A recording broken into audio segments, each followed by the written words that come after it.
سحری کے لیے تو حدیث میں ہے کہ تمہیں قوت آ جائے اور عبادت شوق سے کر سکو، بس اتنی سحری ہو۔ حدیث شریف میں یہ بھی ہے کہ چند گھونٹ پانی یا چند گھونٹ دودھ کے یا چند کھجور ہے، بس یہ مومن کی سحری کافی ہے۔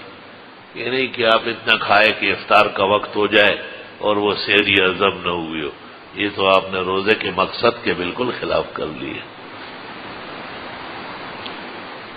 تو روزے سے خوفزدہ ہونے کی ضرورت نہیں ہے، اور بیماروں کو خوشخبری دیتا ہوں کہ اللہ ان کو رمضان میں صحت زیادہ دے گا۔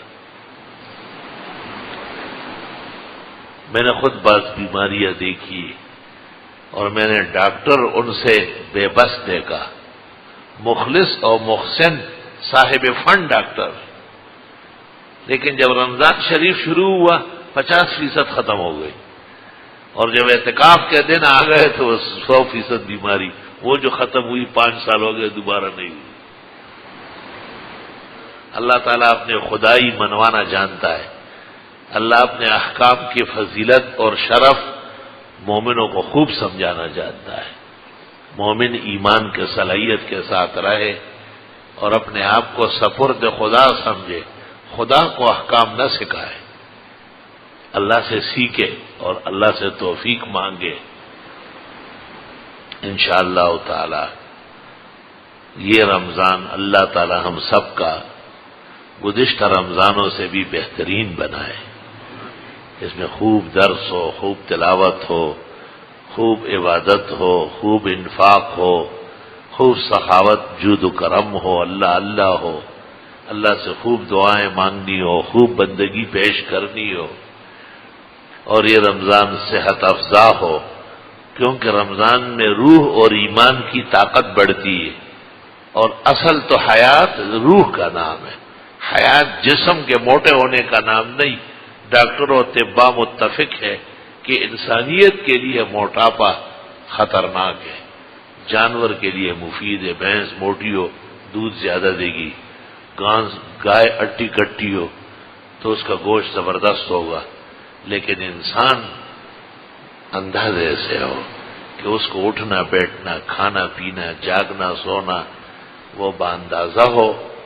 اعتدال زندگی اللہ کی بڑی نعمتوں میں سے، اور اس اعتدال کی ایک مشق ہم سے رمضان شریف میں کرائی جاتی ہے، اس لیے سویرے اٹھاتے ہیں اور چند نوالے کھائے یا نہ کھائے، ہر شخص کی مرضی ہے، کوئی دودھ پیے چائے پیے، جو بھی اللہ رزق عزت کا میسر فرمائے۔ فجر کی نماز جماعت سے کتنے لوگ پڑھ لیتے ہیں، وہ لوگ جن کو پورے سال بڑے سے بڑے خطباء اور ائمہ بھی نہیں لا سکتے، رمضان کا الارم بجتے ہی مسجد معمور ہو جاتی ہے، سرسبز و شاداب ہو جاتی ہے۔ لوگوں کی رعایت میں کہ بھئی سویرے اٹھے ہیں اور سحری کر چکے ہیں، فقہائے حنفیہ جن کے نزدیک فجر مؤخر افضل ہے، لیکن رمضان میں کہا ہے کہ اندھیرے میں افضل ہے، سویرے پڑھ لے تاکہ لوگ فارغ ہو کے چلے۔ اور وہ اشراق جس کی 2 رکعت پر ایک حج اور عمرے کا ثواب ملتا ہے، چونکہ یہ سحری کے لیے اٹھا ہے، اس کی نیند ٹوٹ گئی ہے، اس کے لیے اشراق کی ضرورت نہیں ہے، یا آرام کر لے، اور جب آنکھ کھل جائے اگر سورج کے قریبی وقت ہو تو 2 رکعت، اگر زیادہ وقت گزرا ہو تو 4 رکعت، اور جو خروش ہے تو 4 4 4 12 رکعت پڑھ لے۔ ترمذی شریف اور شروع معتبرہ کتاب الفقہ علی المذاہب الاربعہ، تمام کتابیں پڑھی کتنے احسانات ہیں اللہ جل جلالہ کے، کتنی مہربانیاں ہیں کہ شب بیدار کے لیے ٹائم ٹیبل زندگی کا تبدیل کروایا۔ بہت کم لوگ پورے مسائل جانتے ہیں، اس واسطے میں ایسے مسائل پر بھی عرض کرتا ہوں جس سے امت کو فیض ہو اور ان کو فائدہ ہو اور آرام ہو۔ فجر پڑھ لی اور ایک آدمی جاگ رہا ہے، تلاوتی کرے گا دعا ہی مانگے گا، لیکن جب اس کا سر بھاری ہو جائے اور آنکھیں بھاری ہو جائے، حکم ہے کہ وہ جائے آرام کر لے۔ اور وہ جو فجر کے بعد سونے کی ممانعت آئی وہ اس کے لیے نہیں ہے، یہ شب بیدار ہے، شب بیداروں کے لیے سونا ثابت اور جائز۔ پھر جب آنکھیں کھلے اب اشراق پڑھ لے یا چاش پڑھ لے یا دونوں پڑھ لے یا ایک پڑھ لے، اختیار ہے۔ رمضان شریف کا مہینہ روح، جسم، صلاحیت، توانائی، ایمان، اعمال سب کی مشق ہے۔ رزق پورا دن بچھا ہوا ہے لیکن ہاتھ نہیں لگانا ہے، ٹھنڈا پانی ہے، گھر ہے، فریج ہے، لیکن ایک قطرہ ایک گھونٹ بند کمرے میں بھی کیسے پیئیں گے؟ ہمیں پتہ ہے کہ روزہ نہیں ہو، روزہ خراب ہو جائے، اور بغیر کسی وجہ کے ایسا کر لیا تو 2 مہینے پے در پہ روزے رکھے جائیں گے، اور علماء کہتے ہیں اللہ کا عذاب پھر بھی نہیں ٹلے گا، ناراضگی برقرار ہوگی، یہ آپ نے کیا کیا تھا؟ شیخ الاسلام ابن تیمیہ کہتے ہیں کہ اس قسم کی سزائیں وہ جہنم سے ہی ٹھنڈی ہوتی۔ سب کچھ موجود ہے، صرف کھانا پینا نہیں، جھگڑا بھی نہیں، شور بھی نہیں، زیادہ باتیں بھی نہیں، تلاوت، تسبیح، ذکر، دعا، دینی اشغال۔ علماء دین فرماتے ہیں کہ روزے کا تقدس برقرار رکھنا ہے، غیبت نہیں کرنی ہے، جھوٹ نہیں بولنا ہے۔ اس لیے لوگ رمضان میں لمبے چھوڑے کاروبار بھی نہیں کرتے، کہتے یار کہیں بے احتیاطی ہو جائے گی، رمضان شریف کا مہینہ ہے۔ حدیث شریف میں اگر کوئی تم سے الجھنے لگے اور جھگڑنے لگے تو آپ کہیں انی ذل صائم، میرا تو روزہ ہے، میں روزے سے ہوں، مجھے چھوڑ دے آپ۔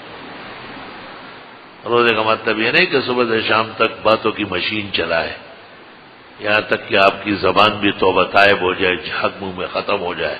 نہ رمضان شریف رات عبادت میں، تراویح میں، سویرے اٹھنے میں، اور دن رمضان شریف کے احترام میں، نہ کھانا، نہ پینا، نہ اپنی حلال بیوی سے اس طرح ملاقات کرنا جو روزے کی شان کے لائق نہیں، اور اس کے مقابلے میں تلاوت، ذکر، تسبیح، دعائیں اور خیر کے کام بڑھانا، یہ اللہ تعالیٰ کی طرف سے مشق کا مہینہ ہے، زبردست قسم کی ٹریننگ کا مہینہ ہے۔ اس لیے جب رمضان شریف مکمل ہوتا ہے تو دن طاقت بڑھتی ہے، کہ آج شب قدر ہے، آخری اشرا اعتکاف کا ہے، اپنے اپنے طرف سے فطرانے دے دو، عید پڑھنے لگ جاؤ، اللہ کا شکر بجا لاؤ کہ اتنا بڑا مہینہ، اتنا بڑا قرآن ہمیں سننے نصیب فرمایا، سمجھ پڑھنا نصیب فرمایا۔ میرے عزیزوں اور میرے بھائیوں اور میرے بزرگوں، اللہ تعالیٰ کے بہت بڑے احسانات ہیں، نعمتیں ہیں۔ وَإِن تَعُدُّوا نِعْمَتَ اللَّهِ لَا تُحْصُوهَا، اللہ کی نعمتیں کون گن سکتا ہے؟